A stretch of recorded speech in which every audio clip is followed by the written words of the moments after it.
My story. I started writing when I was very young, but it was in high school that I found poetry, and that's where I started. I went on to Columbia College here in Chicago, and I studied fiction writing, and that's where I found my tribe, my writer's tribe, the people who were crazy like me, who lived inside of their heads. When I got out of Columbia College, I was 23, and I swore that I had lived long enough to write a memoir, because at 23, I had done all kind of living. I was like, my life was interesting at 23. So, I decided that I was going to write my first book, which, sort of was a memoir. And I sent it out to the world. I gave birth to my baby, and I sent it out to the world. And I thought for sure that a publisher would just jump at the opportunity to listen about my childhood. 43 rejection letters later, I realized that perhaps writing was not for me. So, I took my pride again. I said, okay, I can't write. I don't want to do this. And I went into corporate America, and I just said, okay, this is your life, Sewell. You're going to go to work every day. And then something interesting happened. My mom passed away in 1999, but it wasn't a sad thing. When my mom passed away, and I went into the hospital room to see her, and you have to know my mother because she always gets the last word. My mother had this smirk on her face like she was smiling. And I looked outside and I said, why are you smiling? I was like, you just passed away, and you're smiling. And everyone said that. I was like, your mother is smiling. I was like, oh, she must see something I don't know about. So then, after everything was over, it's like I said, my mother gets the last word on everything. After it was over, my mom came to me in a dream. And she did the equivalent of giving me a swift kick in the hind parts. And what that meant was that she said, why did you give up on writing? Why did you stop? You gave up on yourself. We do not give up on ourselves, world. Keep going. And it was at that moment that I realized that there were people here, there were people who were here yesterday that are not here today. And you never know when your time is going to be punched.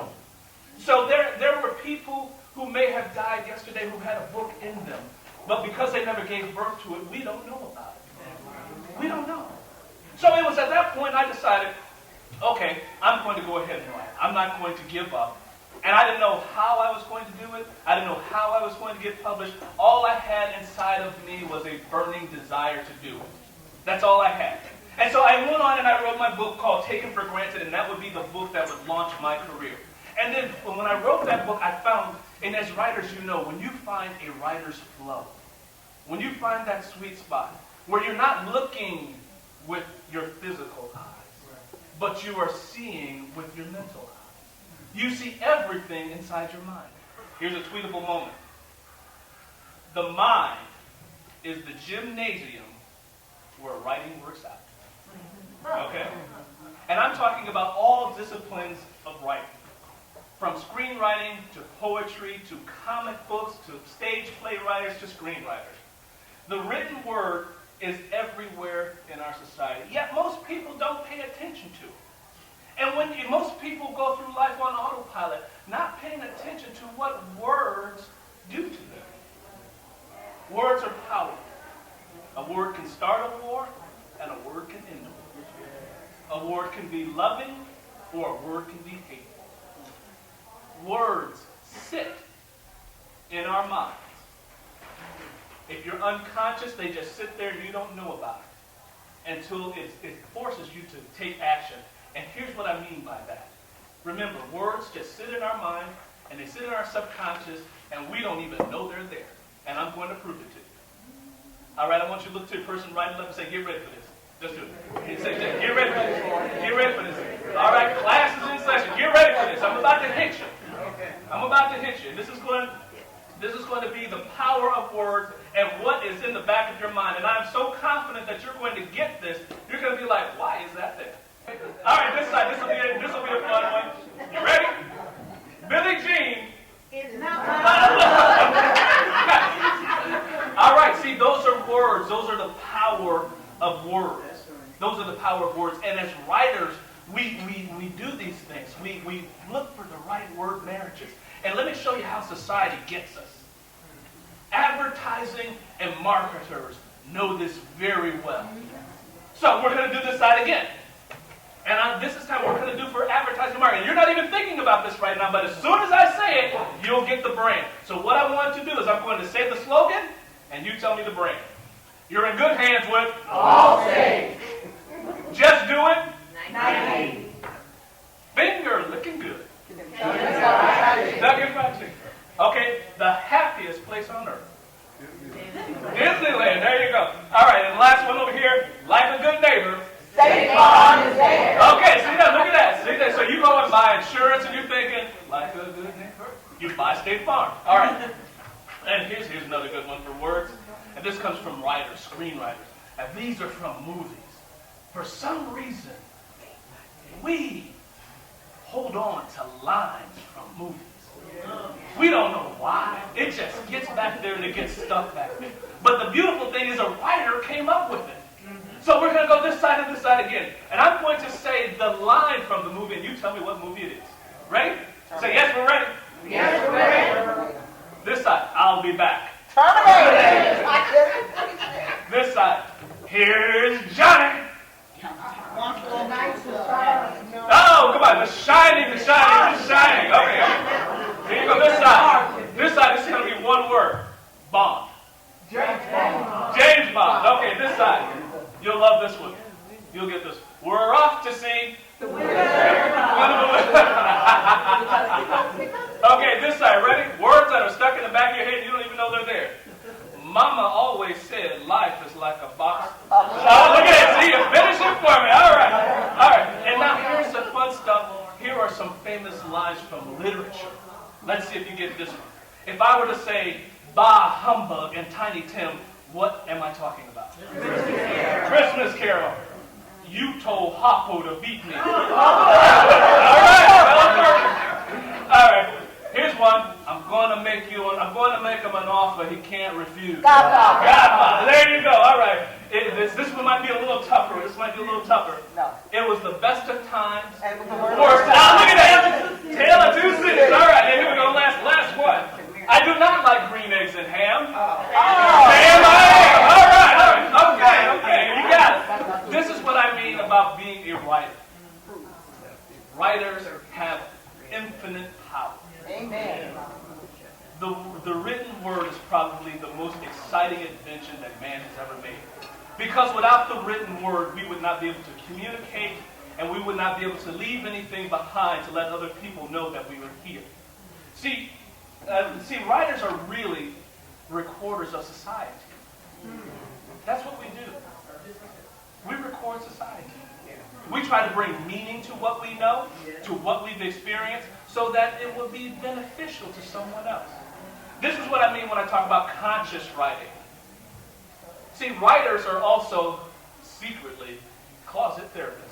We are closet therapists. We will analyze something, we will think something, we will try to figure it out until we cannot think anymore. Anybody ever get analysis paralysis from their thinking? See, yes, okay, you get from thinking so much. Okay, this is what writers do. Again, we study society, and we study the life experiences, and we study meaning. And we want to understand not only what drives us, but what drives other people. We want to understand that. We want to understand our place in history at this particular time. And see, conscious writing is not just about putting words on a page. Conscious writing is about finding the right rhythm of the word. Conscious writing is about finding the right word marriages that will stick with you. And you don't even know they're sticking there. But for some reason, for some point, they will just come up and you don't even know, where did I get that from? Why did I hold on to that? Do you realize that there are just words in your head that has taken up mental space? Okay? All right. Conscious writing. There is meaning in the stories that we tell. That's what we as writers try to do. Whether you're a comic book writer, a playwright, a screenwriter, we try to bring some type of meaning to the words we put on stage, put on the page. That's what conscious writing is about. So when you sit down to write, it's not just about writing about personal experience. Everybody has personal experience. It's about understanding that personal experience. It's about self-awareness. It's about helping other people to become self-aware and conscious.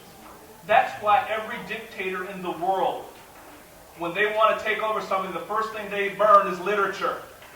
So they can give you propaganda. So they can give you new words to put into your head and give you new belief systems. See, words create belief systems. The last thing I want to talk about is trusting the process.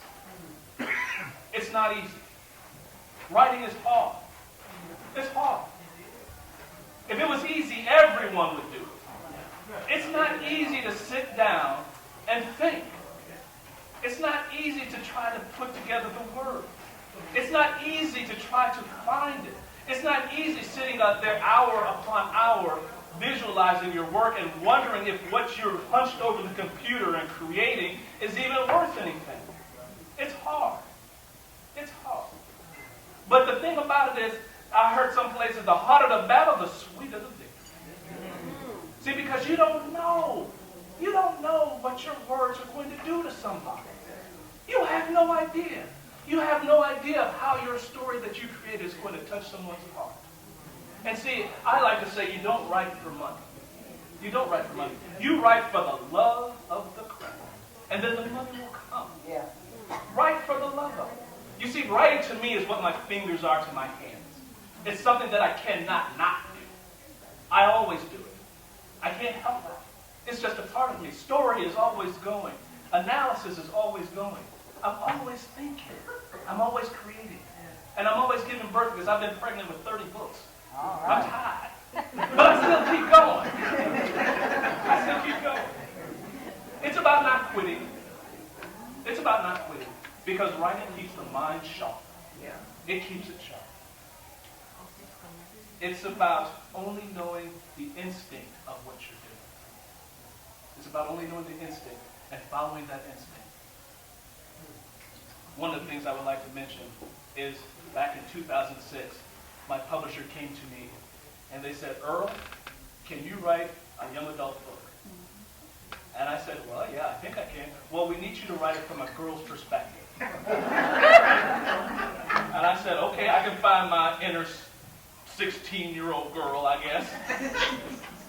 And so I took on the project because it would stretch me. It got me outside of my comfort zone. And I sat down, and in 2007, the book came out, and it was called Keisha's Drama. That book has gone global. And I had no idea when I sat down to write a 16-year-old protagonist that it would take my career to another level, to the point where I got international distribution on it. So powerful was that book that about 2 months ago, I get an email from a young lady. And she says, Dear Mr. Sewell, when I was 15 years old, I read Keisha's Drama. I'm from Racine, Wisconsin. I'm 22 years old now, and I'm a film student at Tribeca Film School. Has anyone ever turned your book into a webisode for YouTube? And I said, no. And she said, well, Mr. Sewell, I would like to do that. She said, I don't want any money. And she goes, I'm a film student, and it would be experience for me. And she says, I can't tell you that I am learning, but what I will tell you is I will give you my best. And those are the words that got me. I will give you my best. So I wrote that young lady back, and I said, sure. That young lady, ladies and gentlemen, is that woman right there standing on the wall, videotaping me right now. Say hello to you.